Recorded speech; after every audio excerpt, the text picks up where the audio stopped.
physical and left.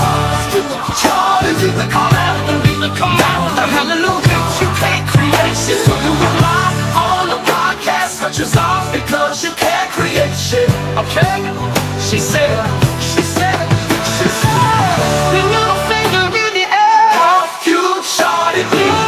Come after me, come after me, come after me, bitch. You can't create shit, so you rely on a podcast such as ours because you can't create shit, okay? She said.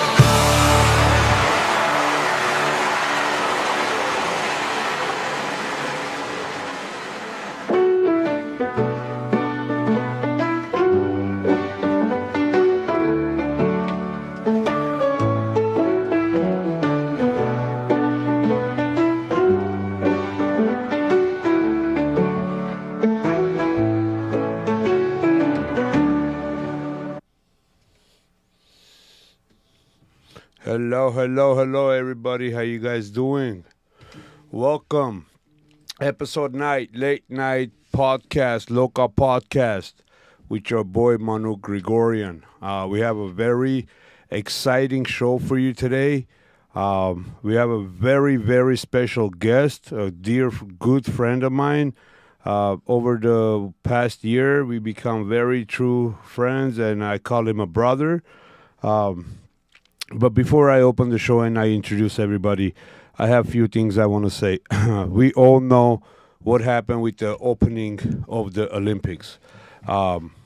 Very disrespectful, very disgusting. I didn't make a video of it. I didn't really post anything this past week. A lot of people have how they mocked our religion, Christian religion, and our living God. The only one thing that I could say that I took out of all this mocking and all this everything that's happening against Christianity is it proves that God is real, that our God, our living God, Jesus Christ of Nazareth is real, because everybody is attacking him. They're not attacking the Muslims. They're not attacking the Israelis. They're not attacking Buddha, Hindu, none of that. They're only attacking Christianity. And over the years, many millions of Christians have been murdered just because they were Christians. Jesus' chosen 12 disciples were murdered just because they believed and spoke the truth about him.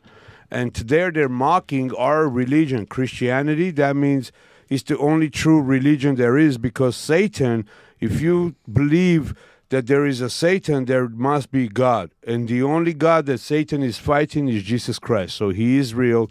Repent, give your sins, and believe in him, and he will guide you. And as he has such done so for me and the present situation I'm in. Second, I want to say, because I have viewers who are minors, I'm not going to use a foul language, but you know what I'm going to say. F feminism. Seriously, screw feminism. We should ban all rights women have. We should, I swear, we should take everything away from them and just tell them, you stay home, be pretty, be beautiful, take care of the kids in the house. Why I'm saying this? Let me explain before I open the show. We gave the women their own category. We gave them women's sports. We gave them women's Olympics where only women can participate. But today we have two men entering women's boxing, knocking the crap out of women, and not one woman is standing up or saying nothing. If my daughters were in that boxing, I would have, hey, you're not competing. Screw that thing. No, you're protesting. You're staying down. You're saying, I'm not going to fight against a man. You're not doing that.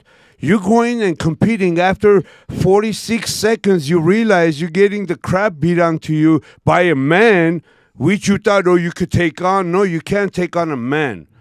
Women have every rights and opportunities and equalities as men do. And what do women do with it? Give it back to us men. If I pretend I'm a handicapped person, I have ADHD or whatever, and I walk around whatever because I am transgender, what? A man can be a woman, I can't be handicapped? and I can enter handicap Olympics. You're going to let me? And I'm going to crash everybody in every sport. Is that right? If you do not honor me, then you're wrong. You're a hypocrite because you're honoring everybody else except what I am going through, right? No. You know it's wrong. You know I'm not handicapped. You know I can't enter a handicap competition. Just like that, you know I'm a man. I cannot enter a women's competition. Why I'm saying take all these rights away from women? Because they're not doing nothing to stop this. I don't see a bunch of women protesting. I don't see the women's sports being canceled because men are competing in the women's sport. What was the point of giving you your own sport, your own category in the Olympics when you're going to allow a man come in and compete against you? With that, my co-host, Edgar, what's up, bro? How you doing? I'm good. My co-host, Eileen Isagholian. And no introduction, my brother, he's a father, he's a Marine, he's a military man, he's a veteran, he's a Christian, he's a godly man, and he's the reason why I am sitting here today. He's the one who put me on the map where, without further ado, my brother, Anthony Cabassa. What's up, my brother? How you doing? Thank you, bro. I really appreciate it. Just 2 corrections. Wasn't a Marine. I was in the Coast Guard.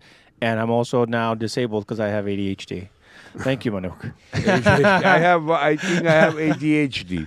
No, I know. I like everything organized. Everything has to be in its place. If it's crooked, I have to go fix OCD. it. What? Yeah, that's OCD. OCD, then I have that. / gay. So, I could participate in women's sport and the handicap sport, Exactly, yeah. So why don't you tell us a little bit, because I know a lot of people, everybody knows you. Everybody follows me, knows you. But just in case someone doesn't, can you tell us a little bit about who's Anthony Cabassa? Yeah, of course. Well, first, thank you, man, for inviting me out here. As a joke, for everyone to know, when you said 9 p.m., I was like, surely there's something wrong with that. I think he meant 9 a.m. So I double checked with you, and as a joke, I told you, hey, I'm usually asleep by now. If my wife's watching, she's probably laughing because she's like, yep, he's usually asleep by now. But thank you, to you and your 2 co-hosts here for having me. Yeah, of course. It's an honor to be here with you guys. But yeah, a little bit about me. I am an independent journalist. I'm also an activist. I'm also the vice chair for the Los Angeles Young Republicans. I am a Trump surrogate. I work for the Latinos for Trump coalition. Just recently onboarded, so that's pretty cool. Get to work with the campaign. What else? Father, husband, Christian. Yeah. You lived in everything. Where were you born? In California, in LA? Yeah, I was born out here in the San Fernando Valley. And I live out here in LA, greater LA County right now, and out here with my wife and 3 kids, and we're just fighting the good fight, man, every day. I know you served in the military. I mean, in the military. In the Coast Guard. Yeah. You just said. How long did you do that? I did that for 11 years. 11 years. 11 years. So that's about right after high school or something? Yeah, so right out of high school, I kind of already thought I was probably going to join the military because I never took my SATs. So like when everyone else was preparing for their SATs and see how well they're going to place and go to school, I was like, I don't know if I want to do that. So I was kind of already looking into the military. My dad's military, my grandfather was military, and so I probably figured I'm probably going to join the military too. So I did school for a little bit right after high school. Wasn't for me. And then I ended up joining the Coast Guard right after that. Did that for, I think this was like 2006, March 2006. And then I left the military March 2017. Nice. 11 years. 11 years exactly, yeah. Nice. Thank you for your service, bro. Of course, bro. Any type of serviceman for me, fireman, policeman, military man, Coast Guard, even the lifeguards on the beach, they all doing something for humanity, to save humanity, to better humankind. So my hats off to you, man. I know when we were talking one time, and I told you, I say to this guy, hey, bro, like Antifa's after me. They're always doxing me. I don't want to be like bring heat to you. and you know, get Antifa on you. And he's like, bro, what you talking about? I've been in this, like, you know, Antifa doxed me in 2017 or something. Yeah. So why don't you tell us a little bit about like what really got you into into this activism or into journalism, into, because I constantly see you on the front lines, bro. Yeah. Like we can't hear him. I can't hear him. Oh yeah, I think something happened to my microphone. I can hear you. No, you I can't, can't hear him either. I can't You could hear myself him either. because he's next to you. but yeah, maybe the ear thing. Yeah, I don't know. Let me see. Here, hold on. I don't know if I pressed something by accident. No, I don't think you touched anything. Okay. Yeah, no. I don't know if you can hear me now. Can you hear us though? I can hear you in my headphones. I just can't Okay, hear it's your myself speaker. anymore. Yeah. Yeah, It's a speaker. I can't hear him. So, anyways, I was gonna ask you. Maybe our audience could still hear you, Okay. or Edgar. Maybe wait, you could. we're back. There you go. Yes, We're back. yes. Okay, yeah. So, what got you yeah, into so that? the question that got me into it, yeah. So when I left the military in 2017, I was telling you earlier that because I was in the military, I think I was telling all of you guys out in the patio, was that in order to vote, you had to do like a mail-in ballot because you can only vote in your home record address. So no matter where you move in the military, you can't just vote in local elections of where you are. You have to vote according to your home record. So it was too tedious for me. I was like, I don't want to keep track of my ballot and having to get it mailed and having to send it back in and see if it counted or whatever. So I was never really like political during my military years. I served all 8 years under Obama, you know, and then I think I'm off-centered here. I'm not sure. I'm like looking at myself there, and I'm like, I think. But anyways, the reason why I got political is because I went back to school in 2017, and I noticed that after Trump won in 2016, I didn't vote in the 2016 election, but I noticed that after he won, like everything kind of became like hyper politicized. Everyone was talking about Donald Trump at all times. Everybody that was everybody. You couldn't go anywhere. If you went to go get food somewhere in LA, if you went to the bank, if somebody was talking about Trump and racist. We live in LA a negative County. connotation they In were a talking neg- about. it right? was It's like, it's always not in the just, negative hey, connotation. it's Trump, that's our president. You know, he's Right, doing yeah. good things. It was always in a negative connotation when Always. they refer to Trump. Yeah, and the thing is that my ethnic background is I'm Hispanic American, so my mom is Mexican, and there were a lot of sound bites during his run for presidency where he would talk about. Oh, I think I got cut off again. Yes, you sure did. You sure did. Something is terribly going wrong. I apologize, No, everybody. you're good. You're good, man. You're good. So I also I can't hear you. I now. didn't see him personally, but I know that you were personally present in 2020 when we had that huge protest in downtown Wilshire area Yeah.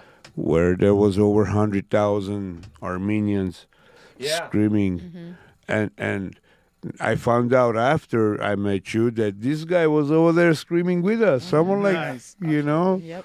Yeah. like Much front appreciated. lines, you know. Too bad his microphone is not on. Like, I really want to get into that, you know. Yeah, for 'cause- sure. You want to use my mic? I mean, it's up to you guys. I'm not sure if they're going to be able to fix it, but yeah. So, All right, let's see. All right, cool. All right, we're back here, ladies and gentlemen.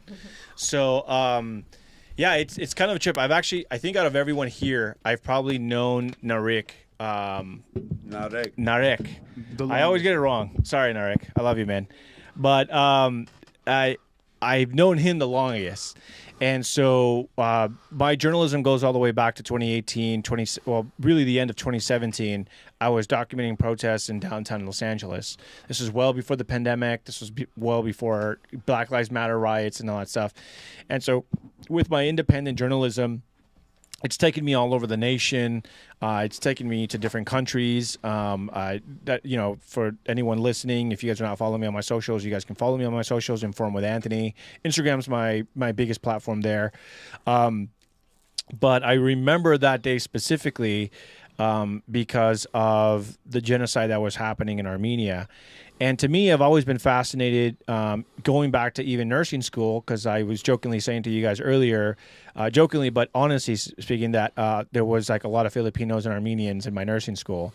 There was, of course, Hispanics, but like the Hispanics and the Armenians were just, we would click, you know? We would help each other out, and they took me out to like this little bakery, and they would hook me up with some good Armenian food and stuff like that. And so that was probably at the beginning fruitions of like the Armenian Hispanic alliance, you know, that we got going on here. First impression, right? Yeah, absolutely. And so that protest came out, and I was talking to Narek, and he was telling me, you know, hey, there's going to be this big protest that Armenians are going to come out to, and it's because there's war in our home country and stuff like that. And back then I was just doing like a lot of research on Armenia, and I came to find out that it was the first country ever to recognize Christianity as its national religion. So it's the first country ever in the world in history to recognize Christianity, Christ as king. And so to me, I've always just kind of said like Armenia should be our greatest ally, you know, because it's like they recognize Christ, you know. And it's just a beautiful country. I've wanted to go. I actually almost went, fully paid for, but then war started again. It was when it was happening with Azerbaijan. Azerbaijan. I'll take it. Yeah, Azerbaijan. Sorry, it's been a minute. Azerbaijan. He said it right.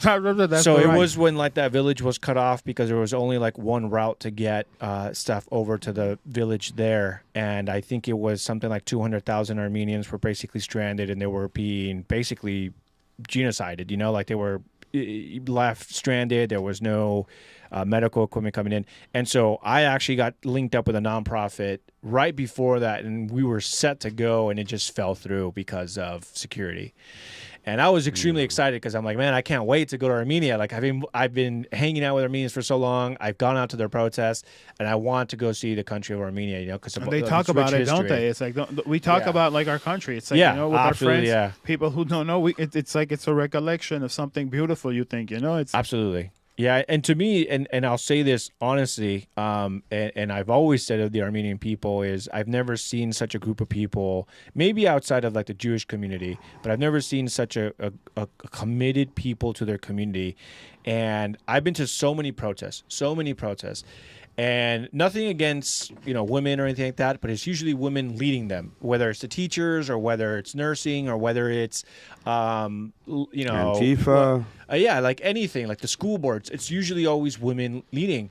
But the Leave Our Kids Alone, that just blew my mind because it was the first time that it was really like Armenian led. You beat me to my question. I was waiting for you to finish to give you this question. Yeah, I know. I'm kind of like I know rambling. you've been in many protests, many things, but like we weren't expecting as a Leave Our Kids Alone protester, like June 2nd, 2023, I was not expecting so much attention, but not only by Antifa, but also by the media and independent journalism. Yeah. I mean, not only you, but many other journalists was out there, and they were just independent, and it was such, what brought you there? Like, I always wanted to know. I know you put me on the map, everybody. He's the one who captured me on that very famous video where you know you're trying to touch this flag. Try it. That's the one. Yeah, you know, that's the one. You want to burn this and flag? Anthony's the one. Try it. And actually, I gotta say this.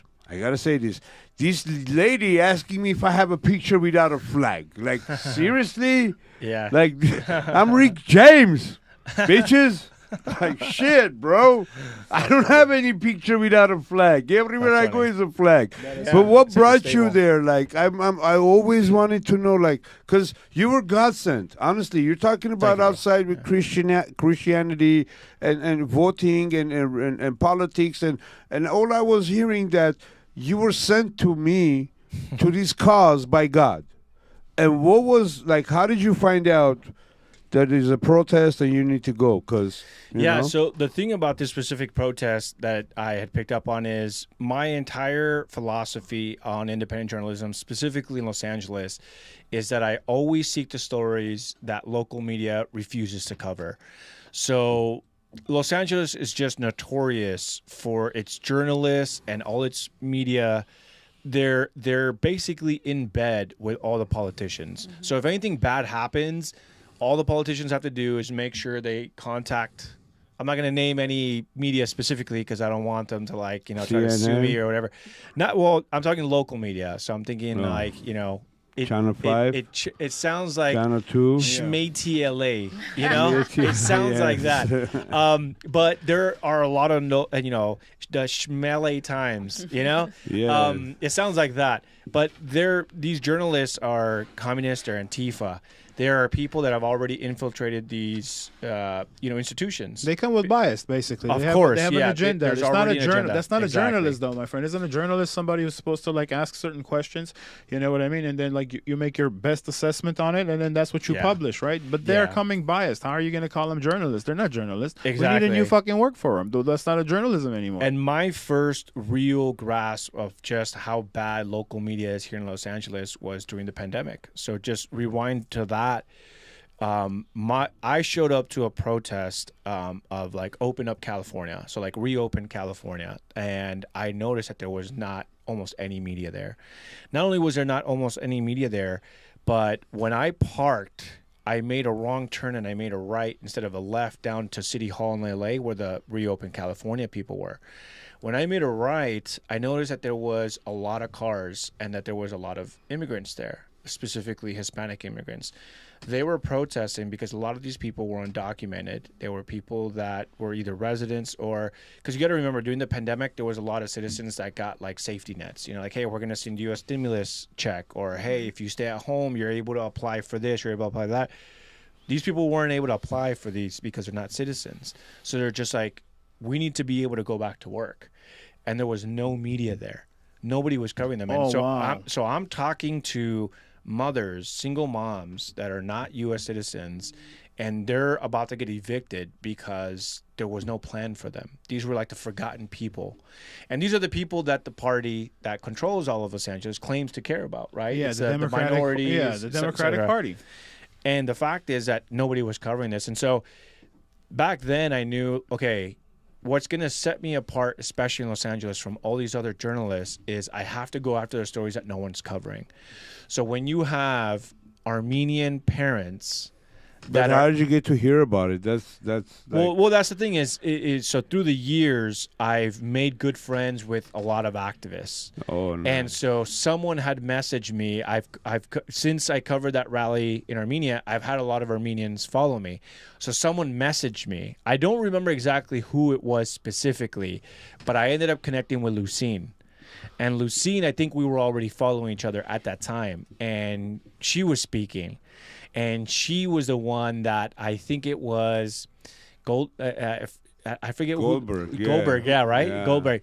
She came out and was trying to like get you guys to leave, and she's like, "Don't you like dare!" Like I have the video, and she was like looking at her like, "Dude, if that's what made us like that's what made her our champion." Exactly. Yeah, she relates to a lot of women who she looked frustrated at this woman who explains, "We have been here multiple times. We have tried to talk to you. This is like the final. You know, we are protesting now because nothing is being done." I love the way she and said, the emotion in her. You know what I mean? It's like anymore. it's too late. It's too late. You know, it's too late. Like we're done. That's it. And to me, she just really encompassed every mom. Exactly. I think she encompassed the frustration that's happening at the schools, right? Like to leave our kids alone. Like to me, it's just it's such an effective slogan because that's all we want. It's like we would have left you alone if you would have left our kids alone. Yeah. You know, it's kind of like the philosophy, not a philosophy that I'm too keen to, but it's almost like the philosophy of like live and let live. Like, hey, you do your thing, we're going to do our thing, and then here's the line, don't cross that line. And so that's how I've kind of been in touch going back to the pandemic with people whose stories were not being shared. So like during the pandemic, I was sharing on like Rumble, on alternative platforms, things that were not being covered by the mainstream media, like people that were getting the shot, the Fauci ouchie, that's what they call it, right? Ouchie. And they were getting side effects. And so I was getting banned everywhere. My Twitter got banned, my YouTube got demonetized, and I couldn't post for some time.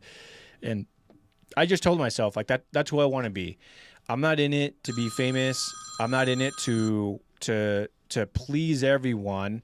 I'm here to share the stories of the forgotten men and women of Los Angeles, and whether that is the Armenian immigrants that are coming out because their home country is under attack and the NATO is doing nothing and America is doing nothing to aid these people, or whether that America's allied to a lot of these countries who can, whoever they're is encouraging anti-fascist, it's an encouragement from our country. Also, this is what we're also protesting. Like, say something. Whoever is anti-fascist, you're calling me a fascist.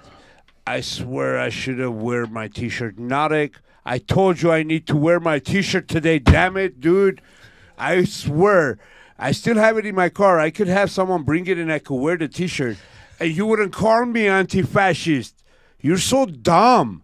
Calling me an anti-fascist. And he's like, yeah, I'm anti-fascist. Like, I'm a fascist and he's my anti-fascist. What the... Dude. What is this T-shirt? I had this gentleman right here, Anthony Cabassa, has captured one of the most epicest clips of 2023. Okay, do you want me to show you the clip? I could very well do so. I'm surprised it's not your ringtone. But yeah, What's dude, I mean, whenever someone I calls have you, an it's like, anti-fascist right you here. want to touch this flag? I dare you. Yeah, I say, yeah, Say. fuck anti-fascist, fuck Antifa, and fuck your feminist BML bullshit. Fuck you. I'm sorry, kids, get away from the TV. But seriously, dude, you're calling me a fascist when I'm a communist. I am a communist, escaping communist, okay? From Soviet Union, and they're calling me a fascist. Like, how hypocritical are you? Like, are you that these are anti... just brainwashed high schoolers and college students. They don't even know what Bro. Antifa means. They don't even know. That's because, like you they said, don't there are even know some what journalists communism means, who are Anthony. not They don't, journalists. bro. They I have just an escaped agenda. communism. I escaped communism with my dear life. A lot of Armenians did. A lot of Soviet Union people did, you know? Yeah. Communism isn't nice. And all these people who are screaming communism and they were walking in D.C., I think, with the communist flags and stuff. Oh, yeah. I think that was in Philadelphia, yeah. Philadelphia, yeah, you're Yeah. right. Bro. Yeah. They don't know. Once we become communism, we're going to adapt number one rule. Get rid of all those people. All of those. Yeah. Because they're That's something that weirdos. they do not realize, you know? Yeah, It's- no, I know. Actually, No that's gays, not true. no weirdos, There's, no queers, that's no not nothing. true. That's not true. What they will hold on to, communism likes snitching. Okay, that the entire thing is about snitching. See something, say something, Yeah. type of thing. And Yeah, but not it by allows, gays. Hold on a second. But It not by allows gays, it bro. allows for the weakest, who what I mean, who's the weakest in society, to actually take a place in life by just snitching on everything. Like Yeah. because in communism, it's not like plentiful and everything is. It's not. It's who you know. It's. Did you get that, Grim? Go ahead, bro. Yeah, it's the meritocracy. Whoever is in charge now, even in communism, they're the ones that are going to be still in a better position. You see what I mean? Yeah. They have no room for like you not doing anything. Like, hey, I deserve so much time. I only want to work this much. No, it doesn't work that way. And you're not going to have much. It's unfortunately they make decisions on full stomachs that they've never had. Like let's say months of empty stomach to understand what Yeah. the hell communism really is. Yeah, absolutely. Yeah, I think that I'm not gonna sit here and lie that just because I've studied communism, I know exactly what it is. It's one thing to study something; it's one thing to live through it, and that's why I think going back to what I was initially going to say was what I have found with the Armenian community and what fascinated me. Oh, you want to switch it again? Yeah, it's work. Okay. And bring it more closer to your mouth, please. Okay. There you go. Okay. Can you hear me now? Yes. All right. Cool. Good. What I was going to say was the one thing that I like the most about the Loka and the Armenian community is that the men show up. That's something I've never seen in any other community. I've never seen it with the Hispanic community. I've never seen it with the white community. Because our I've never females are seen it. threatened. What do you mean that? That's a given. Exactly. Yeah. Your female is threatened. Even lioness hunts, right? But once they get messed with, what happens? It's like their lions come, and it's like that's it. It's done. Yeah. How do you leave your vulnerable alone to deal with like a person who's there to burn a flag, who's there like calling itself Antifa? It'll hurt you. It'll try to do everything in its powers for you not to speak your full rights. You know.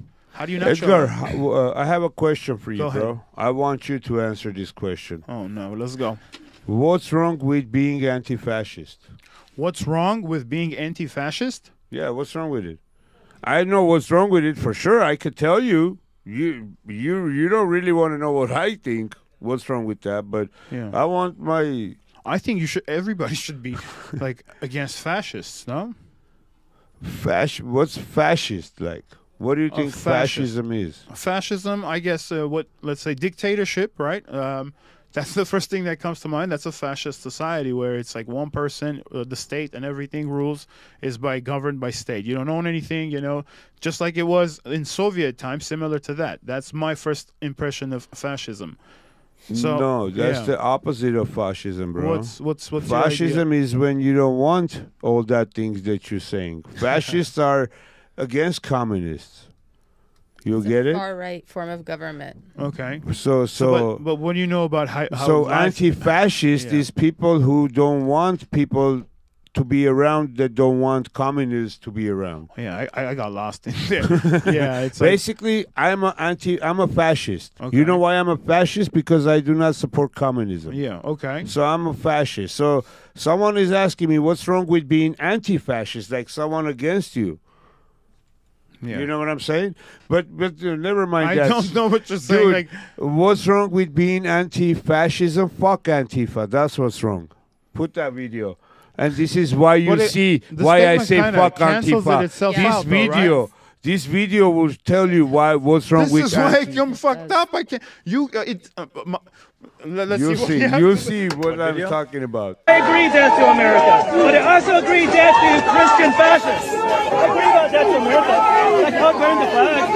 You will burn this flag? You try. Try to burn this flag. That's a hate crime. I agree death to America, but I also agree death to Christian fascists. 7 years ago. This You is bastard. anti-fascist asking me what's wrong with anti-fascism. Everything is wrong with anti-fascism. Okay? If I'm a fascist, okay, I'm a fascist. You got me. I'm a homophobe. You got me. Dragphobe. You got me. Bigot. Extremist. What is the other one? White supremacist. I'm all of that. It's okay. Don't touch this flag. Don't like this country, get the hell out. And if you have any problem with my God, do whatever you want. When you go up there, you're going to be like, oh shit, we should have listened to Manuk because he was trying to tell us, hey. We should have listened to the fascists. Yeah, with the fascists, fascists. okay? If I'm a fascist, then I'm a fascist, bro. What's wrong with Antifa, anti-fascism? This is wrong. When you live in this country being protected by this flag and you want to burn the flag, that's what's wrong with anti-fascism, right? This is what you captured. This is the guy who was sitting right here, my boy right here, man. Yeah, that was a good day, man. Hell That was a good day yeah. for everybody. Hell yeah, it was a good day. Yeah. And that guy got Robert. I hope you're doing okay. I mean, we didn't mean no harm come to you, but you did try to attack my boy with a stick, tried to hit him in the head, but ended up knock your ass out on the ground. Yeah, we had to have the cops help you up, bro. I'm sorry for that, bro. I hope you're okay. There's a Robert? tree that came up from your teeth. It's a tooth tree now, right there on Satakoy. His name is Boulevard, Robert, yeah. that guy. That guy's name is Robert. Robert, Yeah. yeah. Oh, that's so funny. I know, right? Yeah. It's funny because Antifa is a real thing. It originated in, back in Europe when fascism was taking a rise. But what's funny is that, we talk about Antifa today. First of all these people are LARPers, These people, again, being Antifa, today it's just you're advocating for a communism, you know, and so that's why to me when they call anyone a fascist, it doesn't mean anything. It definitely doesn't mean what it used to mean, right? So it's funny because people were like, "Oh, Nazis were fascists." Well, they were not. They were National Socialists. Yes. So that's why to me, like, it's like arguing the semantics with these people. It doesn't do anything for them. They're just saying, "Are you Republican? Oh, you're a fascist." You know, like, "Oh, you're for traditional family." Oh, so you're oh, you're a Christian? Oh, so then you're a colonialist fascist, you know? And so it just really arguing with these people, these semantics, it doesn't mean anything, but fascism was a response to communism, you know? And so a lot of people don't know that. A lot of people don't know that what here's what ends up happening is you have a society like a democracy, right? You can have left-leaning democracy, you can have right-leaning democracy. The way kind of what we have now, right? Democrats and you have the Republicans. A lot of people say like, oh, you know, America is a constitutional republic. But a constitutional republic is just a form of democracy. So America is a democracy. It's just a representative democracy in that we are a federal republic. Anyways, not to get into technicalities, but the thing is that communism was already killing millions and millions and millions of Christians. And the armies were growing. And it was a secular movement, right? They didn't believe in God. Communists were killing Jews. Communists were killing Christians. Communists were killing, Muslims. And it was a powerful weapon in Eastern Europe. And it was rising and it was conquering, etc. People always say, you know, like, if these people love communism so much, then why not move? And it's because communism is a virus. It's not meant to isolate in one place. It wants to spread everywhere. So that's why you see people in Philadelphia, you know, walking with communist flags because they're here to spread it, you know. They're not here to necessarily, like, move somewhere where it's communist. Like, oh, you know what? I don't like capitalism, so I'm just going to move to Cuba now. You know, like, they would never do that. You know, that's just the realistic take on it.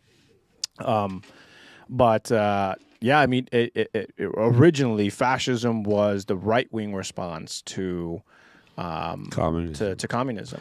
You know, I've been called many names, and I don't have problem with being called many others. I don't really care. As long as I serve my purpose, I serve my God. God saved my life many times. You know, I'm not going to go in details what happened with me, with my life, but I'm a testament of God and why I'm sitting here and having this podcast, especially with you, you know, because you're the one that I was sleeping in the morning, June 3rd. Yeah. I woke up with 20,000 phone calls. Dude, you're on TikTok. Dude, I'm more like, dude, like, I don't even have TikTok or Instagram. Next thing I know, I'm like, yeah, this is the guy. And he took a real journalist, a person who believes truly in God and a strong individual who doesn't care and I know this guy being attacked by Antifa. Good series of events. Like, you had your face off with Antifa. He was telling me the story. I was like, you know, like, okay, you got me. And here you are at Sadiko Elementary, filming this epic event and standing up for what's right. And all I have to say is I said what I said in the beginning of the show. I know you reacted to it, and I know she reacted to it. But I still stand to what I said in the beginning of the show. I'm going to say something else, and I'm going to have my brother Edgar have few, because I know he has few questions for you as well. Of course. We do have some kind of a program, even though someone took something very cold from the freezer that belonged to me. Someone took it from the studios. I just want to know who took it. Okay? It's not an eclair. I could give a fuck about an eclair. This was in the freezer. Ice cold. Anyways, damn, bro. I got sidetracked. We do have a show, and I did my part of the questions. I know my brother has his part of the questions. I have just one thing I have to say before I go take a break real quick.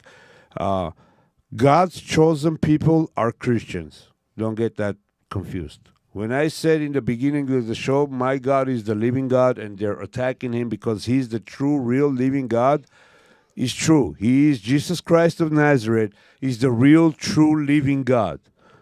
The Messiah. He's the one, right? And he said, God said, if you want to go enter heaven, you have to believe in my son. Through only him, you will enter into the gates of heaven. Not because you're Jewish or Muslim or Hindu or whatever. You have to be Christian. Believe in Christ, Jesus Christ. Not your old Bible, not the Old Testament, the New Testament. And in the New Testament, if you're Christian, God says, only through Jesus Christ of Nazareth you shall enter to the gates of heaven. So God's chosen people are no longer, you could call me anti-Semitic, anti-this, Marxist, whatever the name, I don't know the proper name to what I'm saying right now, but I am that. Okay, I am that. Why? Because in my Bible, in my religion, you can only enter heaven if you believe in Jesus Christ. And if you believe in Jesus Christ, then you're his chosen people. Am I correct or no? Thank you very much. This is where I drop the mic. Hey, I'm dropping the mic. You're a Christian nationalist. Manuk, yeah. Wow. Amen to that. Christian fascist. Nationalist. He loves his flag, you know. Please give me a bigot. She asked for a couple of... Bigot. Can I get a bigot for two? I asked for a couple of pictures without a flag. I got my head chewed off. He's like, I don't have one with, just to make like something for us to say, hey, come watch our deal for Friday. He has nothing with I tell her you can use any one of these logos, right? I sent her 2 pictures of me, and she comes back with, "Do you have anything without a flag?" Because you sent me the same thing, one black and white and one in color. What do you want me to do with that? It's repetitive. You want to go old school or new school? Black and white or color? But it's the same photo. No, it's okay, we're Yanni. It has color. Hey, Lash. You can tell what color is my beard. It is. That's so funny. Okay, got quieter in here. You know what? You've been silent. What's up? You want to ask anything before I ask him a couple of questions real quick that I want to know about this gentleman?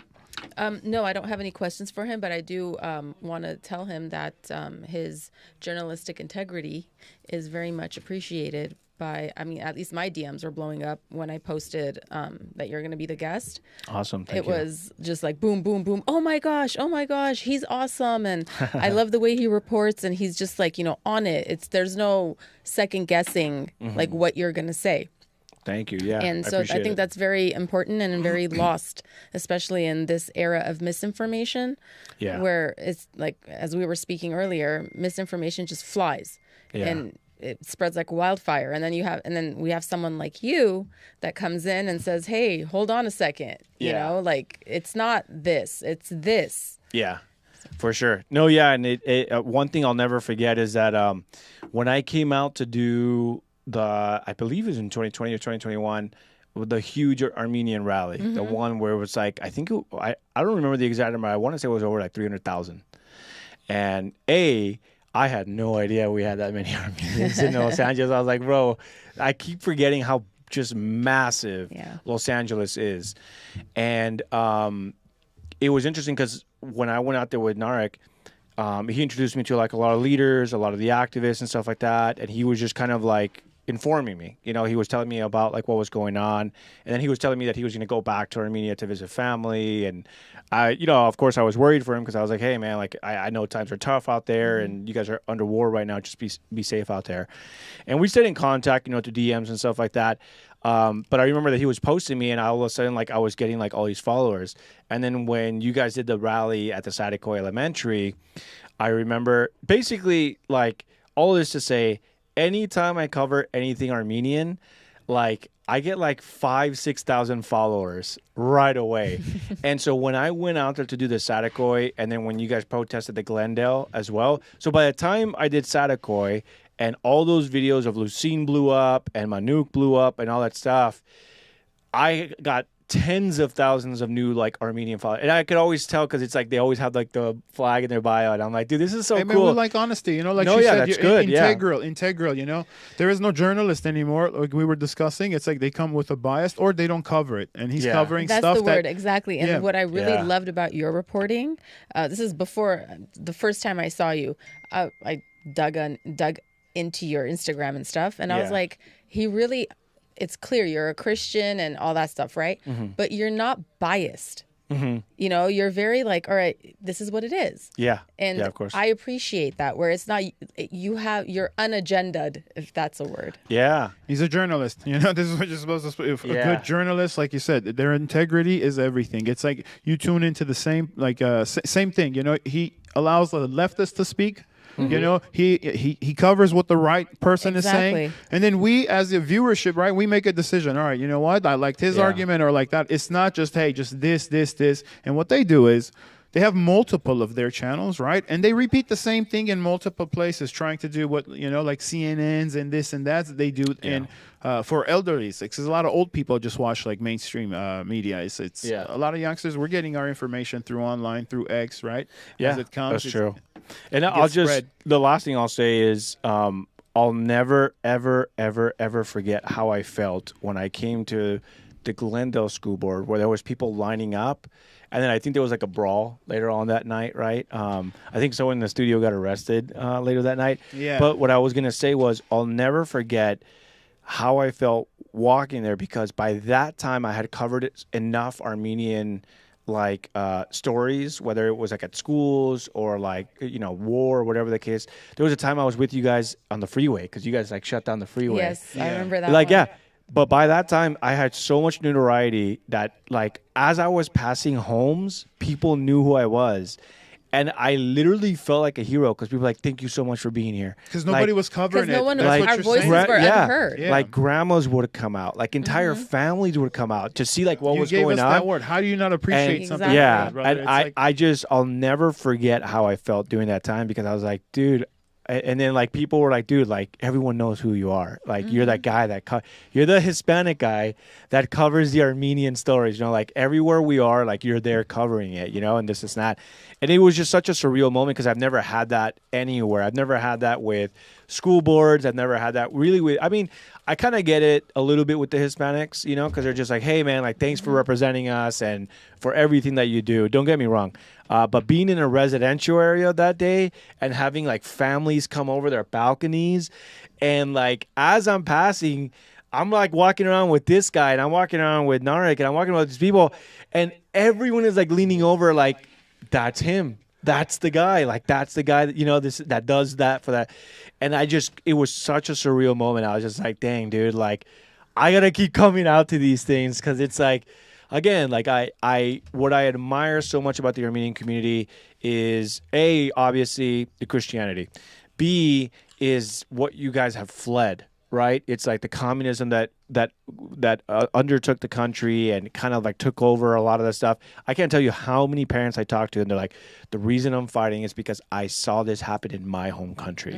The same thing that happened back in the 70s, the same thing that happened with the revolution, this is not.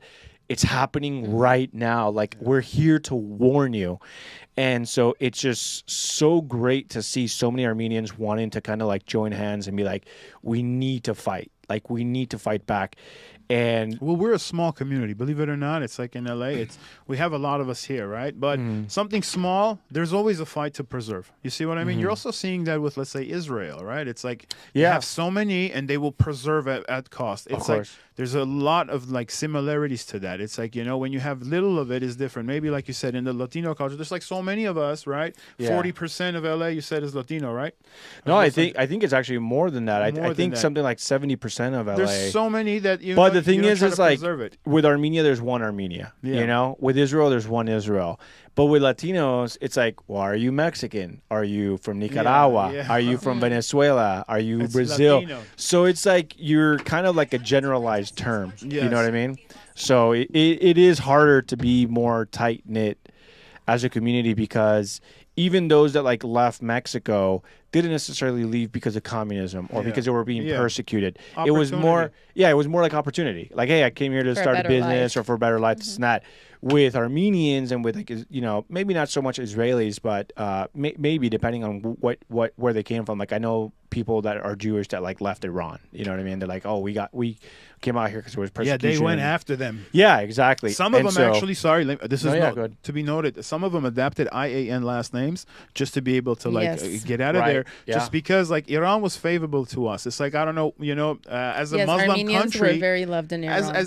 they were loved and they were to the best that they can we to were their very religion. 500,000 Armenians were because we thrive in from Armenia into Iran because Armenians were very good with the chisel and the rock carving and stuff. So 500,000 Armenians were taken from Armenia, given all the luxuries in Iran just to build Iran into its beauty, what it is today. Oh, wow. So this is why Armenians have a lot of respect, because these 500,000 families that came to Iran, they came on like a work furlough program where they're going to better the country. And today Armenians hold the #1 key in Iran because they were high honored guests. Rumor has it that we're also in Iran, spread, they can't drink. Spread, in Iran, they can't drink alcohol. But because Armenians were the high honored guests and they like alcohol, they allowed Armenians to drink alcohol only in their homes. What do Iranian Muslims do? Find their local Armenian neighbor because they have the alcohol and they buy it, and they can't get caught drunk on the streets because they will be killed. Like dancing and music? You could be, no. You could drink as much as you want. Don't get caught buying it. And you could drink in your home. If I come to your home, I have to stay the night over. I can't go back home. You can drink it. Joran says you can't drink, but you can drink it. No, they drink. They drink, of course but in their house. They do opium and they do heroin and they do all these drugs. But alcohol is not okay. No, alcohol is not. Opium and heroin is fine. But we draw the line at alcohol. What is teriyak? Teriyak is opium. Opium, it's the different version of the opium. They love that shit. So all this, but again, you can't do it in the public. You can't get caught. If you get caught, you're going to get hung. Yeah. So if you go to your homie's house to drink or smoke or whatnot, you have to make sure you stay over there. So it's kind of also hard. Can I make this point? It's hard, like, when America's like attacking Iran and stuff. It's like we don't want what like mainstream media or some of these attacks are. We want like Anthony-like journalism. Hey, this is what they're saying, because a lot of times we're saying Putin is going to take like the next country if he wins Ukraine, but that's not true. 20 years Putin has been saying the same thing. We don't want NATO this close to my country. You know what I mean? I just don't want it. He's been very consistent. I am actually honored with a man like that who says you called it bluff. It showed you that I'm not bluffing. You know what I mean? That's in my eyes, he's a respectful person. I don't care what you like or what you don't like. Narjan, if you're on the live, can you send me a video of August 22nd when we had that rally? Can you please send me that video if you have a video?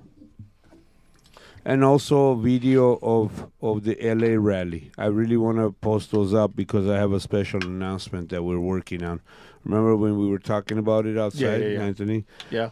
We don't have exact dates, but I think I'm comfortable enough to already somewhat make an announcement. Cool. But Christian, a few days ago I sent you 2 videos.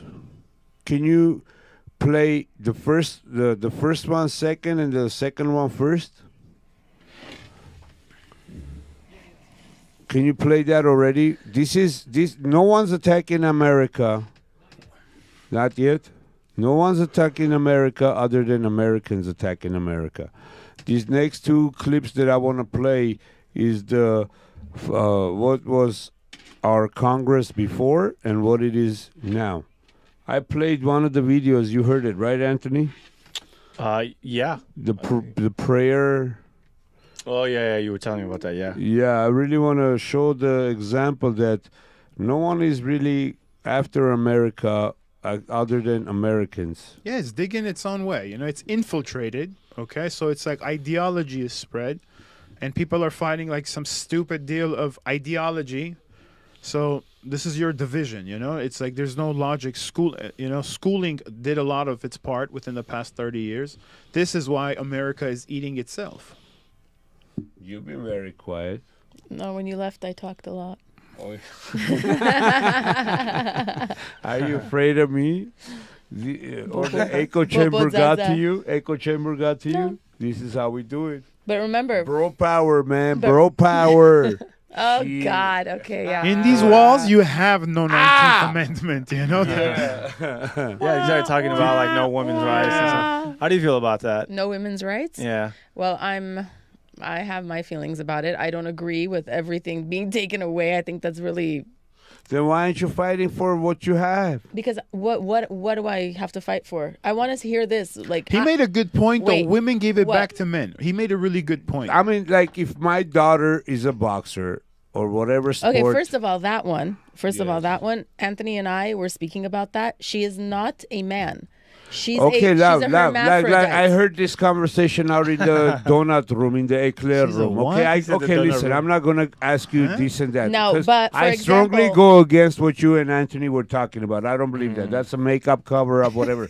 But there has been a high school... Homegirl has a medical condition called hermaphrodite. Dude, Like- high school was born competition with on both. running. You guys seen it when the boy won the first place. He was a boy and he got nothing but booze.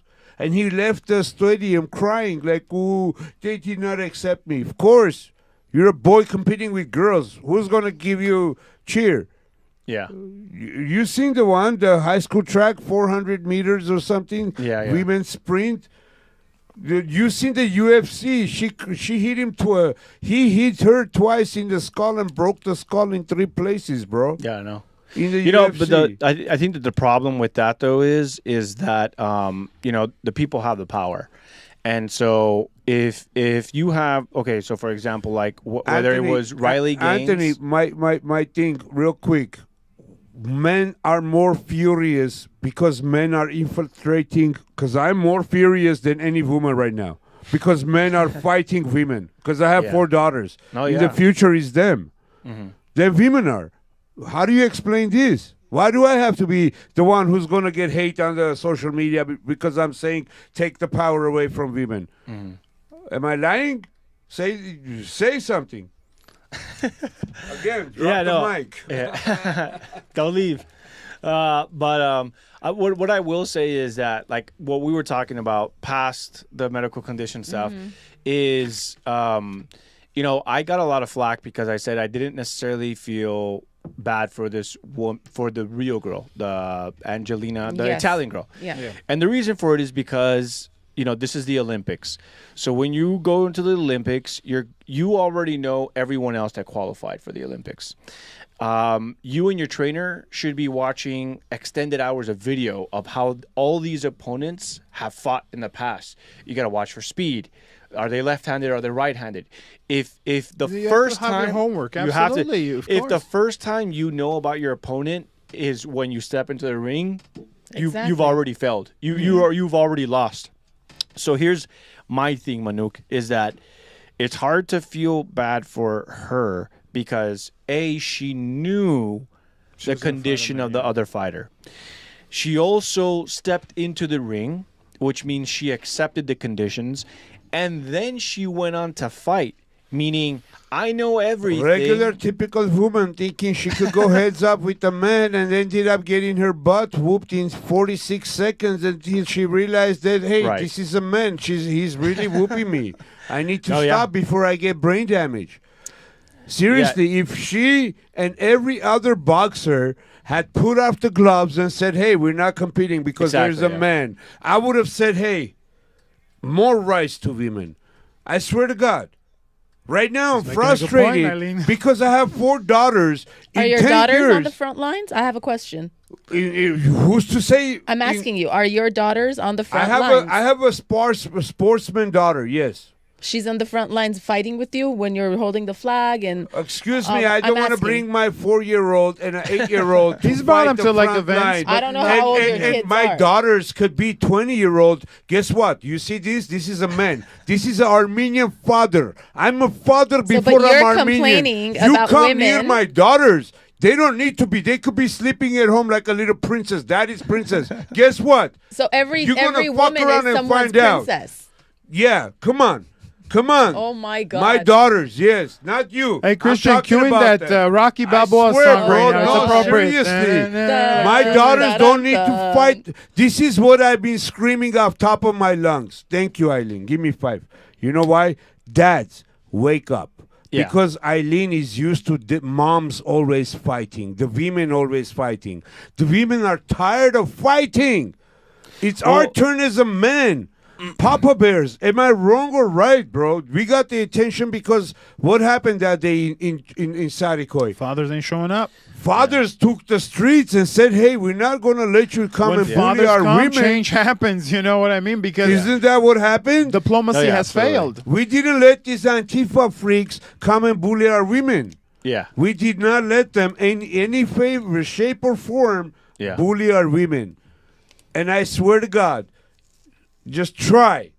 Absolutely, I swear. it's noteworthy. Okay, it's noteworthy, and it's a good thing that he says that like fathers when fathers show up, change happens. You see what I mean? When fathers show up, women can like do so much. They can do so much, but there's still like no violence, no nothing. Antifa can intimidate, let's say a group of women. Let's say 4 or 5 of Antifa can intimidate, let's say 10, 12. But when the fathers show up, 2 guys will sit there and like what? Just look at 4 people, and you're already ready to take flight if even as a hair goes missing. You know what I mean? Yeah, so you allow for your women to speak, and they what did Lucina Grigoryan go like live for? Kiragosyan, I'm sorry.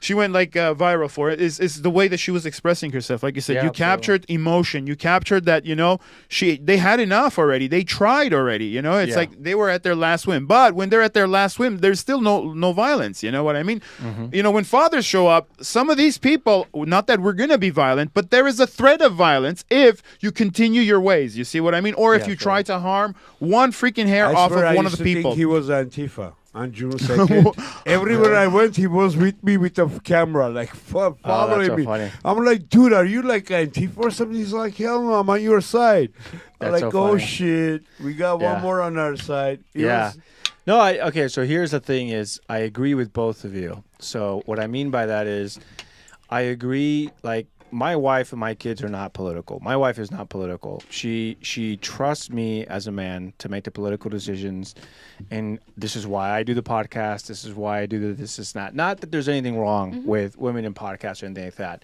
per se.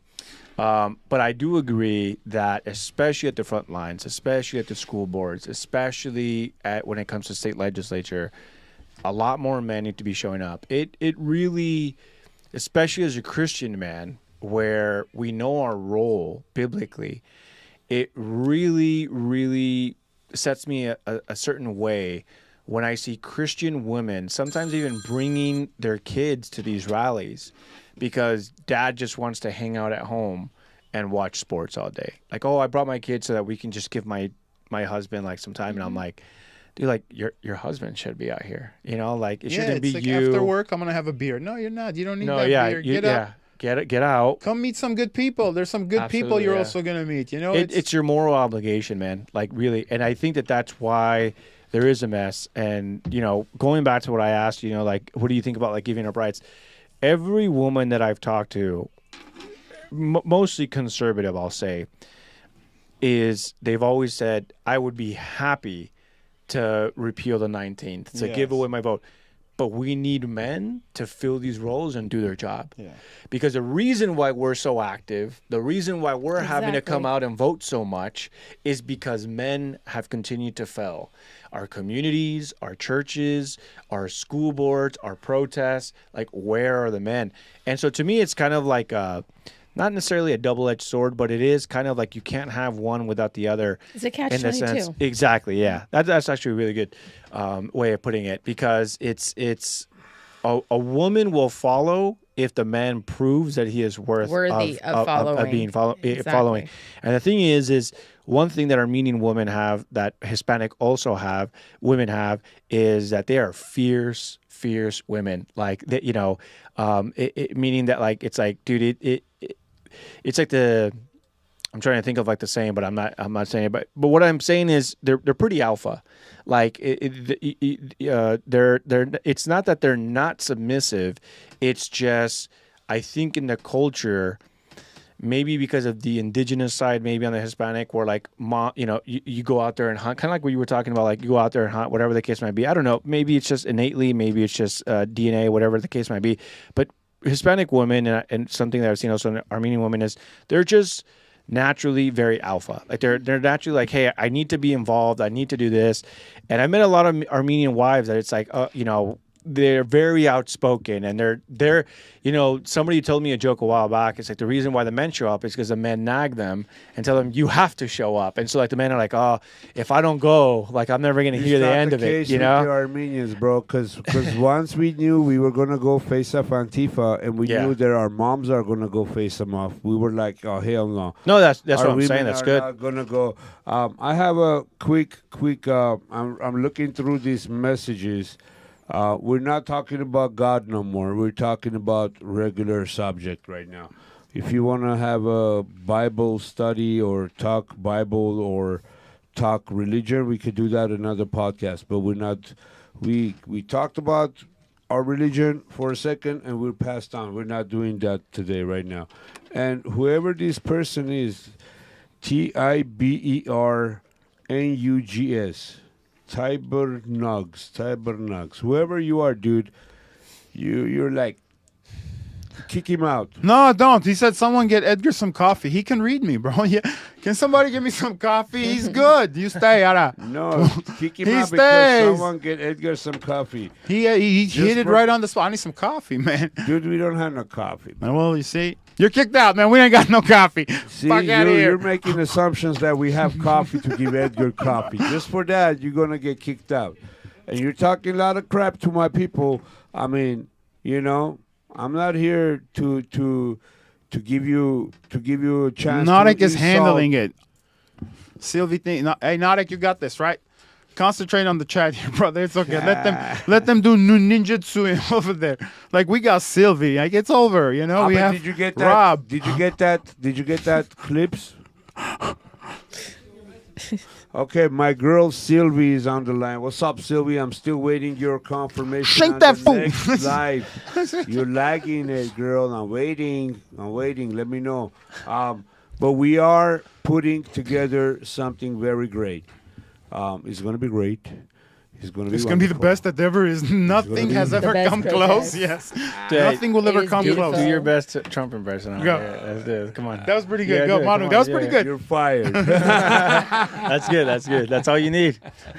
That's all you need. They missed. I'm very much for women's rights. I'm very much for parental rights. I'm very much for children's innocence. But all that has gotten me is nothing but trouble. Okay? Because I'm speaking my mind, I'm standing up for who I am, is nothing but trouble. I had the American flag on my house, and by the time I came back from home, my wife was like, please take it off. I was like, why? Because few people were like, our neighbors, and she has 4 kids she has to take care of, like all alone. And I was like, serious? They put the panic into her to where, like, she was like, take it off. And I couldn't say no, let them try, but I'm not home. Yeah. I'm not there to say shit. You know what I'm saying? So I was like, okay, I'll take it out because, my safety but why? Can you imagine in Armenia, you put the Armenian flag and someone says take it off because someone might come and hurt you? Like, they'd be wearing that it. would be the biggest joke of the whole century. Like, seriously? Oh my God, so funny. You're a funny guy. You should be a comedian. But in America, it's reality that this flag behind me could get me killed or hurt or label me, get me fired, get me homeless. But I'm living under this flag. I'm living in this country. Like, seriously, what the hell's wrong with these people? You know what I'm saying? This is where I can't understand what's happening to our country because did you get those 2 clips? Is it ready? I have a pure example of what our country was and what our country is right now. And most of our government officials, I'm sorry for our viewers who are, I'm Well, like sorry, you said, but they're communism is Jews. taken. Like, you They're know, Jews. They're They're Jews. I communism said taken- it. Okay, most of the top-notch people in government office, they're Jewish religion, right? So they're Jewish folk, controlling yeah. the world. They're controlling everything. They're controlling everything, bro. Seriously. Here we go. Seriously, look at our government officials. 90% of them are Israel, right? We are supporting Israel. But today Israel is in the, how do I say this? Straight up, they funded the war against Armenia with Azerbaijan. $25 million I can be of biased, my weapons. friend. It's like whether I get $25 canceled or not, I don't of care. weapons This is they a sold fact. to Azerbaijan. And we pleaded and it this. was used. You were there reporting all this. We pleaded this. When CNN and all these other broadcasts were very hush-hush, when 120,000 Armenians took to the streets and blocked off all the streets in front of CNN, I can be biased. they only gave us 15 seconds on CNN. When people were dying by massacre, CNN only gave us 15 It's seconds. not CNN, NBC And or all something of those, right here. all of those. Nobody and was what giving happened? attention. What happened 6 months later? First bomb, Russia tried to shoot. No, they didn't even shoot. They were talking. Okay, should we shoot Ukraine? Guess what America did? Russia is attacking Ukraine. Every we were part of the 15 plan. seconds, Ukraine, Russia, Ukraine, Russia, Ukraine, Russia. This is not America. If you are for everybody, you are for everybody. Or don't be for nobody. Or be specific. I am only for people who are going to make me rich. If you have no, this is what I'm fighting for. Yeah. When I blocked off the 134 freeway, you were there that day too. I was, yeah. Not only me, but bunch of us, we blocked off the 134 freeway just to get attention. Just to get the media to say one word. Like, seriously, dude? You're just gonna close your eyes? 120,000 people are being killed right now, out of which 30,000 are children, and no one cares, Yeah. What do you Yeah, have so to I say? could be biased on that. About what? Which part of all of that? Any part. Just pick one. Which one did you like? Well, I think what he's saying is like that the media is always selective of who they want to have outrage for. So he was kind of going into like how come there was no media outrage and coverage of what was happening in Azerbaijan. I think I got it right that time. Which but- was being but funded by Israel at the time. That's what I'm saying. So we can be biased. I have my own Yeah. bias against Israel. It's like because you're a country, you're a people who have gone through something similar to the Armenians. Hitler's blueprint for the Holocaust was based off of the Armenian genocide. And in his speech, he does say, who speaks of the Armenians now? So it's like you would think a group of people that have gone through something similar or same would empathize and sympathize, right? No, but what happened? They pushed their agenda and they made their billions of dollars and with Christian blood. Do they recognize the Armenian genocide? No, they do not. No, They're one they of the don't. only countries that do not recognize the Armenian genocide. Yes. And they went through So I can have a genocide bias. What's themselves. wrong with me being a little biased? Now, this is not. I'm not saying anything about Jewish folk. I love some American Jewish folk that I know. I'm a person who judges by content of character. You treat me right, you're going to see the best of me as long as you treat me right throughout your entire life. I don't care your religion, whatever, your color and this and that. But when it comes to this, I can definitely have my bias because it's like we pleaded, like, hey, don't do this. The response we got was, you know what? If we don't sell weapons, somebody's going to. It's money as usual. Okay, I can love an American Jewish person that I know, but I can, say I don't care what denomination of religious but they I'm are gonna in call you out. Israel. You're a piece of shit, right? Because we asked for this, but no, it's all of a sudden it doesn't like Palestinians. All of a sudden a Muslim has it's in the back of their mind. Well, hold on a second. You just helped the Muslims get rid of some Christians. Exactly. But now you're asking Christian America, hey, help us. We need this. The hypocrisy. This is my bias on this. And I am, 100% allowed to have this. Yeah. And you can't censor me or say, hey, you can't say this because it's anti-Semitic. Did Nah. they come after you because you What were is it at that is- UCLA? Oh yeah, for sure. Which side were you supposed to be part of? well, no, exactly, and that's why I felt, in my opinion, as a Christian, not as an Arab, not as a Muslim, and not as an Israeli, and not as a Jew, that I was probably like the perfect person to go in there to kind of try to find out, like, hey, like what's going on. Like, I'll be honest, like growing up, I, as a Christian, but mostly like Spanish speaking in Mexico, having like this big like kind of connection and love for Israel is a very American thing. I don't know, maybe in Armenia it might be different because you guys are maybe closer geographically, but Mexico is like very separated. So my mom like never grew up with like, with the Israeli flags or like, oh, we must love Israel, this is not. It's a very like westernized like thought that like we have like almost like a debt to Israel, which is really odd to me personally. So when I went to go cover the encampments at UCLA, I realized that I was stepping into some very different territory than all my other protests. Obviously, when I covered like the George Floyd riots, there was a lot of BLM supporters, whether they were black or whether they were white. They were like, hey, like, why are you showing only the violence? And I'm like, well, they're being violent. Like, what else am I supposed to do? It's part of it. It's part of it. It's part of it. Like, and that's the thing with like a lot of these groups is, no matter what I cover, you're always going to have the people that are pro it or against it, and they're going to like what you cover depending on how you make them look, right? Yeah. So if I'm covering them protesting nicely, then the people that hate Black Lives Matter and they're like, well, why aren't you covering their violence? I'm like, well, because they're not being violent right now. Yeah. Maybe they're being violent in Philadelphia, but here they're not, so I'm going to cover what I'm covering. That's right. And then they get violent, and then I get people like, why are you covering the violence? I'm like, I spent the entire day here interviewing, and I posted those interviews.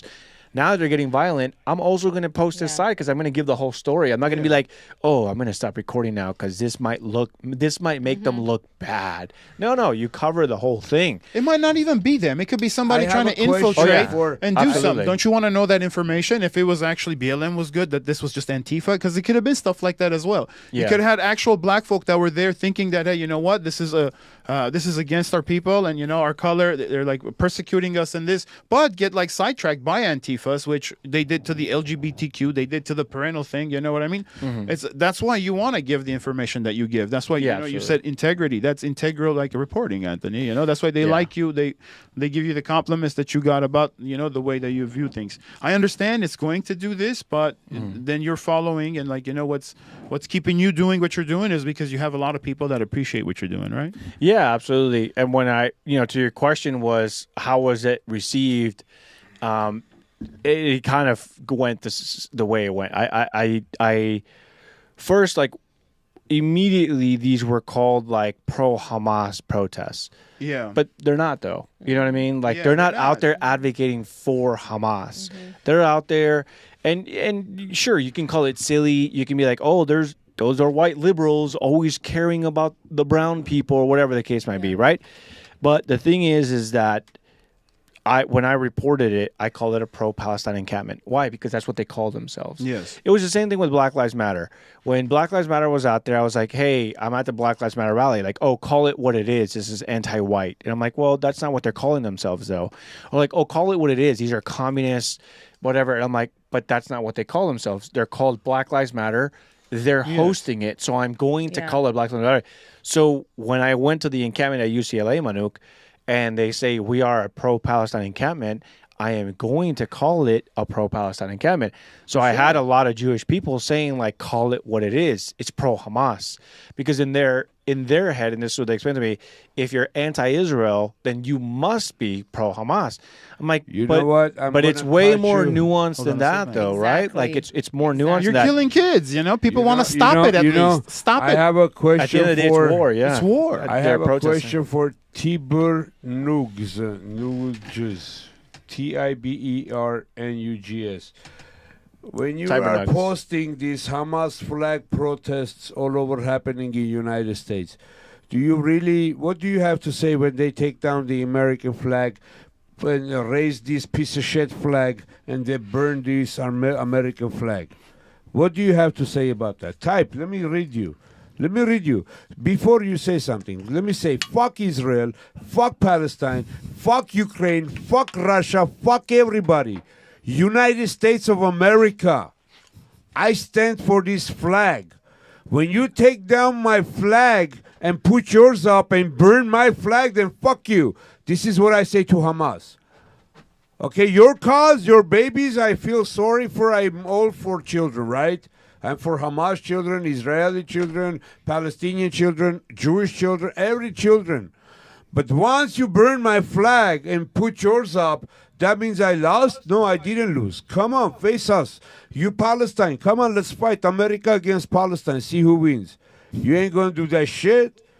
You ain't going to do that shit when real Americans, real patriots come down there with their flag. You ain't going to do that shit. Israelis bombing a hospital. Why I say fuck Israel? They're bombing a hospital saying, oh, there is one Al-Qaeda member inside the hospital basement. We're going to kill 100 children, but we're going to get him. Oops, we didn't get him. This is what happened in Lebanon. You bombed Lebanon 2 days ago. 100 people got killed, and you didn't get the Hamas leader that you are chasing. Yeah. What excuse you have? Oops, fuck you and your oops. And don't get me started on Ukraine, okay? Zelensky is just a cow that the United States Biden government is milking. They sent him in billions, he's sending in billions back. In the end, his wife is gonna own a Bugatti. This is it, right? Yeah. Seriously, bro. And people are worried about other countries doing other things. Today, in your government, in your Congress, they are praying to 10 gods. In America, they are praying to 10 gods.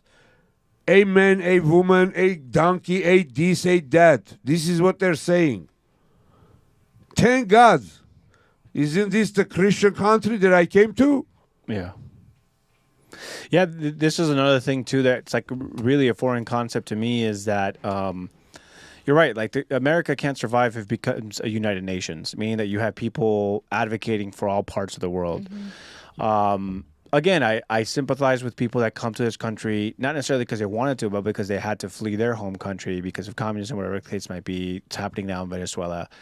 But again, it's a foreign concept to me, and this is just my personal experience, not saying it's the more correct way or whatever. Go ahead. Excuse me, brother. I'm so sorry. No, you're good. Fuck you and your constitution trying to burn my American flag. Fuck you. Try to burn my flag. Fuck you. Whoever you are. Anywhere you want, I come with my flag. Come and burn my flag. Fuck you. Your constitution. Stick your constitution up your ass, motherfucker. But what I was going to say is that... Take it away, Anthony. No, growing up, it was... my mom loves this country, and I love this country. On my father's side, I'm fourth-generation American. On my mother's side, I'm first-generation American. But my mom, she's not out there advocating for Mexico. She's not out there demanding that Congress send billions of dollars to Mexico, right? This is not. I do believe that there has to be a level of assimilation to anyone that migrates into the U.S. because otherwise they just can't survive because then you're always going to be advocating for your home country at every level. And that's kind of like my problem with a lot of people is that the only time they get political or the only time they want to beg their congressman for whatever is to send money back home because their home is, in a war-torn country, whatever the case might be. Which again, like that is something that when I came to these Armenian things, you guys never had Armenia flags. It was always the American flag.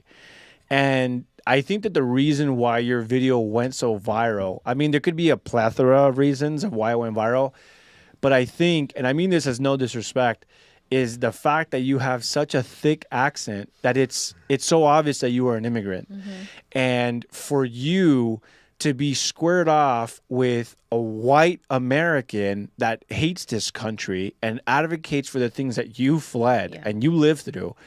And the fact that, let's just be real, based off of everything we've witnessed here with Manuk, if this guy really did reach over and try to grab the flag, it would have been lights out for that guy. Yeah. And that's the thing is that is why I think people like Manuk are hated so much. And they hate people, especially immigrants, that are here that want to protect the flag and everything, like the Constitution, whatever the case might be. Maybe not some parts of the Constitution, but I don't know. But I think that's why it went so viral was because this is where we are in America, where the white Anglo-Saxon has now become, at least in the liberal sense, like the liberals, the white liberals, have become so worried about brown people everywhere, minorities everywhere, that they have no more love for the things that used to unite them here as Americans. They no longer love this flag. They're the ones now lowering this flag or willing to tell you, oh, I'll burn that flag. You know, this is Edgar says this in a perfect way. I'm not going to take his words. I'm not going to steal his phrase. But if I burn a Palestinian flag right now, maybe not more than 20 minutes later, I'll have a bunch of Palestinians up here protesting. You think so? I know so. Is there enough of them here? No, I don't care. They will be there. They will. It's like that. If you burn an Armenian flag right now, right here, there will be. Oh yeah, I would never do that. Yeah. Why is it that Imagine, you burn? Oh my gosh, that's why is it that? Yeah. Why is it that you burn the American flag and a white boy does that? Not even a Palestinian. Mm-hmm. A white, and it looked like a straight guy. Mm-hmm. He wasn't even confused. Okay. But he burns the American flag. That's okay. Why isn't there Americans saying, nah, screw that? Yeah. Why? You don't love your country? Like, seriously, if you don't love this country, let the people like me who love this country protect this country the way we need to. Just go. Let us alone. Go and let us do our thing. Mm-hmm. You know what I'm saying? Because I know for a fact that if you mock Muhammad, you're going to have few Muslims come knock on your door. Oh, yeah, absolutely. If you mock Moses, Abraham, Jacob, or all those people who deceived God, who got punished, because that's all the Old Testament is, right? Mm-hmm. God's people angering God, God punishing them, and then forgiving them, choosing one of their sons, da-da-da, da-da-da. The story goes on and on and on. Until God said, okay, I'm going to send you my son, and just be done with it, man. Just do whatever you want. Just as long as you believe in him, you come to me. If not, you're going to go to hell. Okay? This is why I have no problem with hanging around with all kinds of people. Because at the end of the day, everybody has to answer to God themselves, right? So, my brother, you were God sent to me, and all he could think about was his PJs, how he was in his PJs, and you can't see, but I catch him yawning and trying to hide his yawn. It's because she yawned. I'm sorry. It's because my co-host. It's because the thing is, when I see someone yawn, I yawn. It's like a thing, right? Way. Like when you see someone yawn, you yawn. Edgar, she yawned. Yeah. Edgar, she's yawning. Well, he just got us all coffee, right? He's coming in with the coffee. You don't chew coffee. I got some coffee. You don't chew coffee. 5 o'clock. Yeah. So you said, I was hearing you like saying I said something at best. You didn't want to take my words, yeah, and then you went into like what? What did I say? Your best words are you it? don't say the N word, because if you do say it to the in front they'll of make a you black believe. guy, yeah, they're gonna make you believe. That's what I'm saying. You don't burn an Armenian flag in front of an Armenian. I'll tell you why they but do you that. burn an American flag in the Capitol. In the Capitol, not only you burn it, but you bring it down the pole. When you touch it, it's illegal because it's a federal property, right? Mm-hmm. That's damage. That's already crime. Yeah. Well, that's why they do it, is because they get away with it. So if there is no repercussion for what you do, then it's never gonna. They're just gonna keep doing it over and over and over again. I'm gonna tell you why they do it. Okay, I'm gonna tell you this. Okay, and it's somewhat what Manuk does. You know, he generalizes. He says like, if somebody wanted to burn, let's say, the American flag, these white boys need to come. What he doesn't understand is like, you know, an American is not just a white boy. Boys. I said Americans. Americans, not white exactly. boys.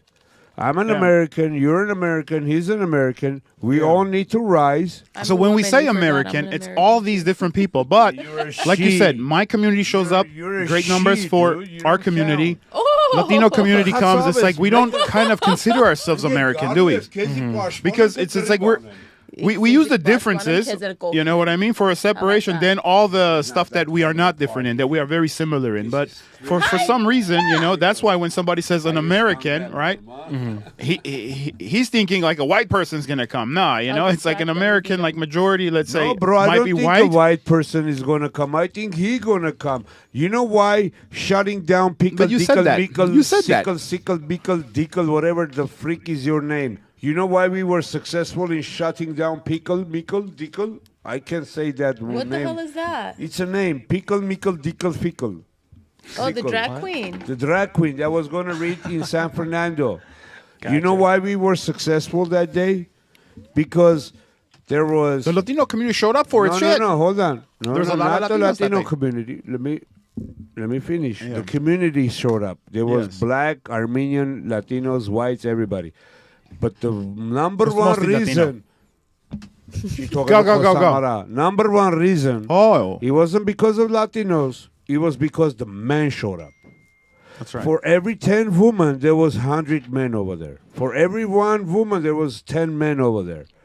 There was 10 women, 100 men. It was a sight you never seen, Anthony. Yeah. You always see the opposite. 10 Yeah, men, exactly. 100 women. This time it was opposite. Like, there was so many men over there. I was so amazed that finally man has showed up, because you have said it. We need men to show up. I have said it. Everybody has said it many, many times. We need these Papa Bears to show up to make sure that people know that their moms, their Mama Bears, they're not alone. They got men, strong men like us, standing up for our families, and this is what we need to do. Al would have went viral. Over there, they're tapping their hats off, saying, hey, you know, Anthony's yawning. My co-host is yawning. My co-host is gone, missing in action. I was like, But You're you're a Rick one-man James, show. so I'm Rick James, bitches. So you're a Don't one-man get We that show. gave you your fucked time, up. brother. You know, enjoy it. No, but I'm on the home stretch. I have one more episode to go, bro. yeah. Oh yeah. By the way, I'm on the home stretch. Like the voting was supposed to be a poll, but it is a questionnaire. The questionnaire has a right and wrong answer. You guys know why I chose the right answer for a right answer Yes. for a reason, right? Yes. No. And you want me to tell you the truth, bro? You have two people who vote against you. In that was this both room my accounts. today, right now. That was both my accounts. Me and my work account. I know that's at least Then two. you have 5 people in this room. you took my phone and voted on behalf of me. You took my right to vote away. I did that shit. Yes, you did. Oh shit! All of a sudden, I do want to stay. You did that, man. I'm like, that. No, I you did took it not. right away. Fuck the 19th. That's what we're saying. I took his right away too. No, I didn't. No, he voted by himself. He's got 11 years service, bro. You He can't gave take me his the right away. boot. Look at He his gave me the forearm, man. boot. Look at his forearm. You ain't gave me taking the shit boot. away from him. Yeah. Final words, Edgar. Final words. Well, it was pretty good, Manuk Jan. My final words are like, you know, you talk too much sometimes, man. It's like, come on, brother. It's you had your day today. I gave you your day today. People are complaining. I didn't say shit. They're not feeling me. I need coffee. You know, I need heroin. I gave you your time, brother. That's Antifa. How was it? That's Antifa. I'm not. I Everybody don't give else a is fuck saying about thank T-Bird. you. Now I'm not even like paying attention to that person, bro. I don't You give a fuck call him about that. T-Bird already? Whatever the fuck it is. It was like, you know. T-Bird? But That's so funny. Anthony, thank you very much for being a Yeah, of course, man. Thank you. true journalist. You know, like you said, you're an integral person. You know, I want to see both. You know, I don't want it to be a Christian point of view. I don't want it to be a Republican or a Democrat point of view. I want you to go with that, with whatever brain that you have that's working from years of service. I'm pretty sure you have really good judgmental abilities, like where you can judge things fast, right? And give us like what's going on, the truth. And like you do, which is your niche and specialty, is you are giving like the smaller person a voice, or whatever the mainstream media, you know, declares as the smaller person they're not covering, because now that's biased, right? It's like they're so silent that it's freaking loud, you know?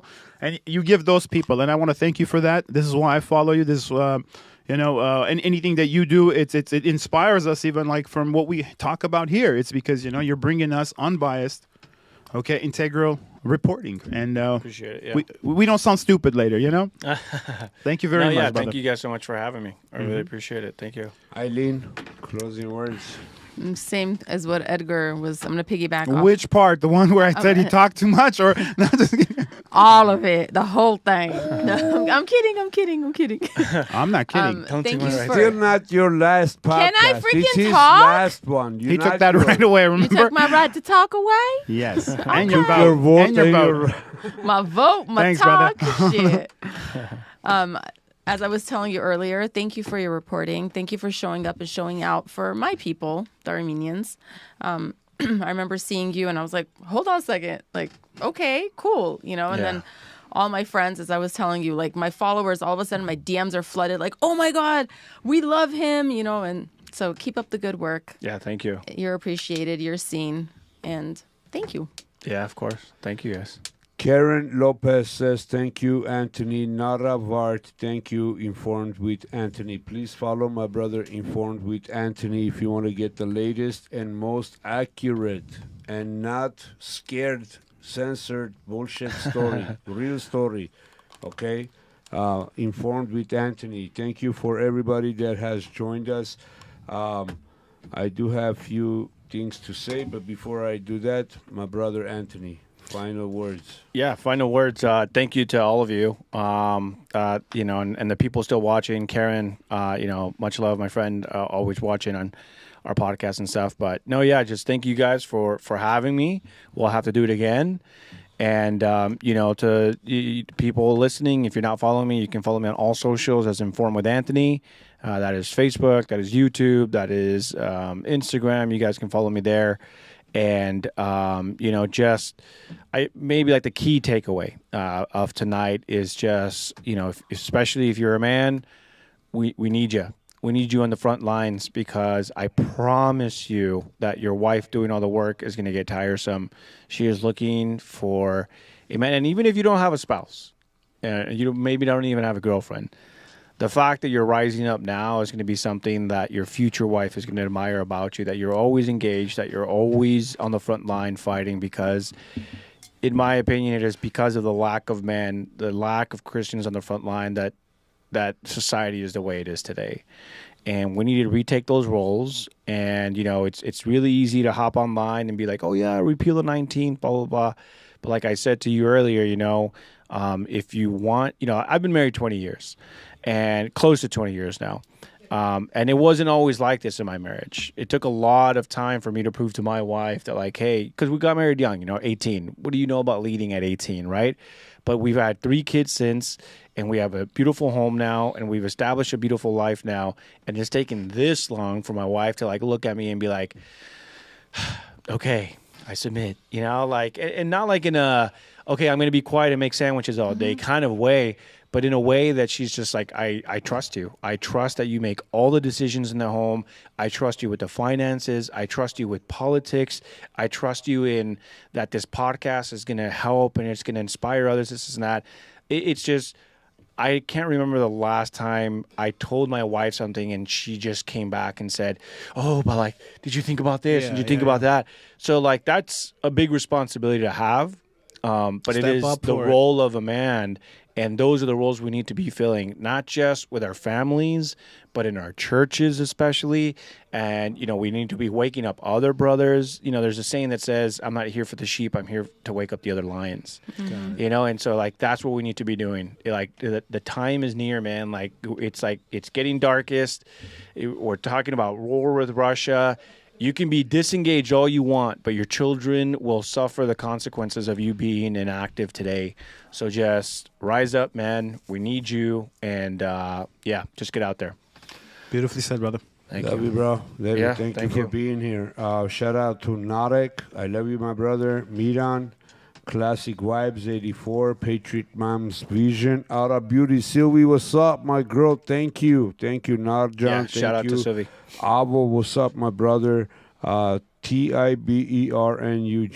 I don't know who you are, but fuck Antifa, fuck Palestine, fuck Israel, fuck Ukraine, fuck Russia, fuck Azerbaijan, fuck everybody who doesn't like America.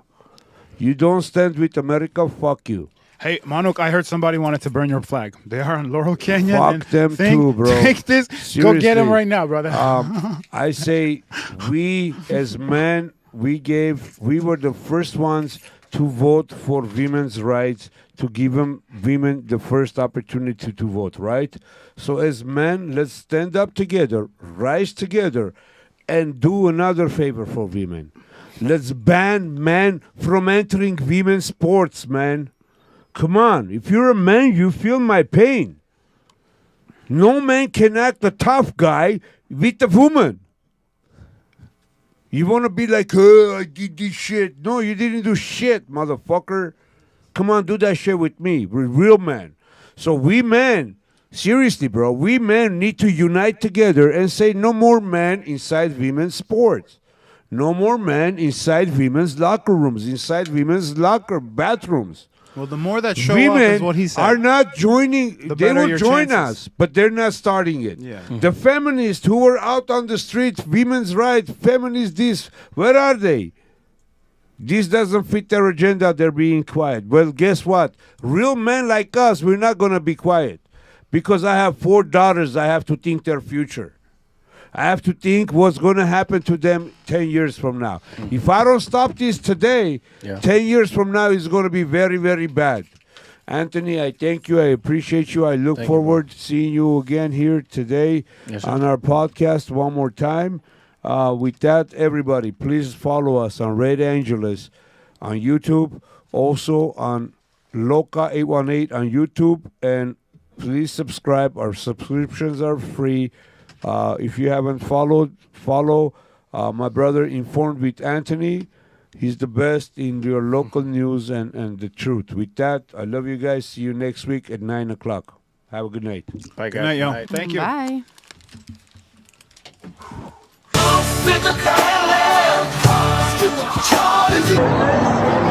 First print.